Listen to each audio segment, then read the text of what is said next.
Sawitri. Nah, terakhir kali kita mempelajari mengenai apa, ayo? Ya, oke.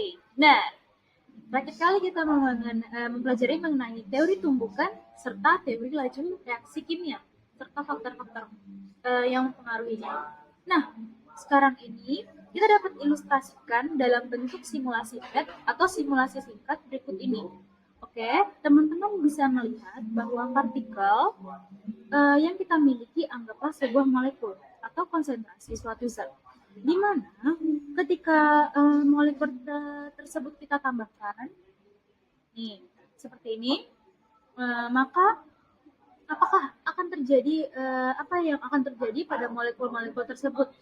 Nah, kita tambahkan atau konsentrasi tersebut. Nah, teman-teman bisa melihat dari simulasi ini bagaimana pengaruh dari konsentrasi tumbukan dan teori laju reaksi kimia. Nah, jadi saat kita saat tumbukan terjadi atau faktor laju reaksi apakah semakin cepat atau semakin lambat. Nah, teman-teman dapat melihat dari simulasi berikut ini dan dapat disimpulkan bahwa jika semakin bertambahnya konsentrasi, maka molekul yang berada di dalam akan semakin sering bertumbukan. Nah, jika kita kurangi, teman-teman bisa lihat.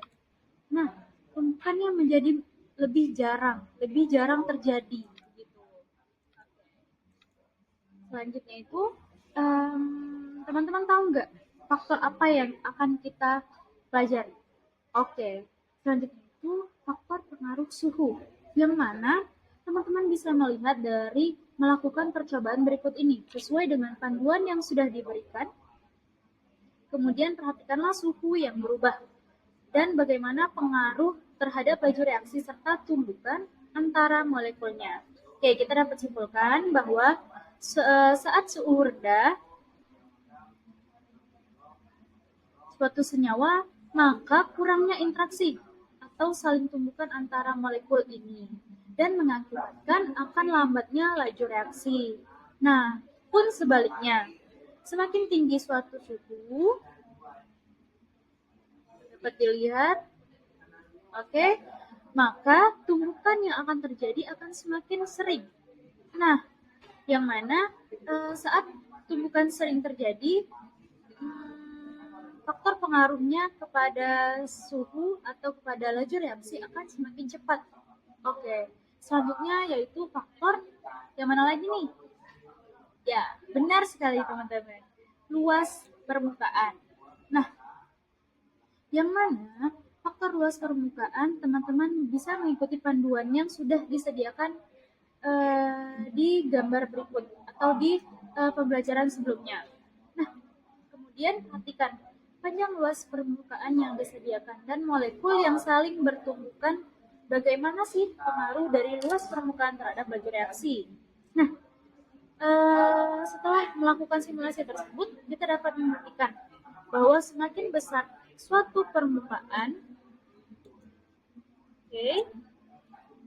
maka semakin besar suatu luas permukaan, maka tumbukan akan semakin sering atau jarang terjadi. Nah, lalu ketika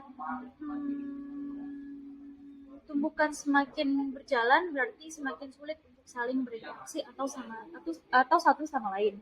Nah, pengaruhnya terhadap laju reaksi yaitu semakin kecil kemungkinan ketika luas permukaannya semakin kecil atau semakin sempit. Oke, kita persempit dulu. Oke, nah mengakibatkan terjadinya tumbukan atau yang sering atau bisa kita timbulkan atau bisa menimbulkan tumbukan yang efektif sehingga laju reaksinya akan semakin cepat begitu. Oke.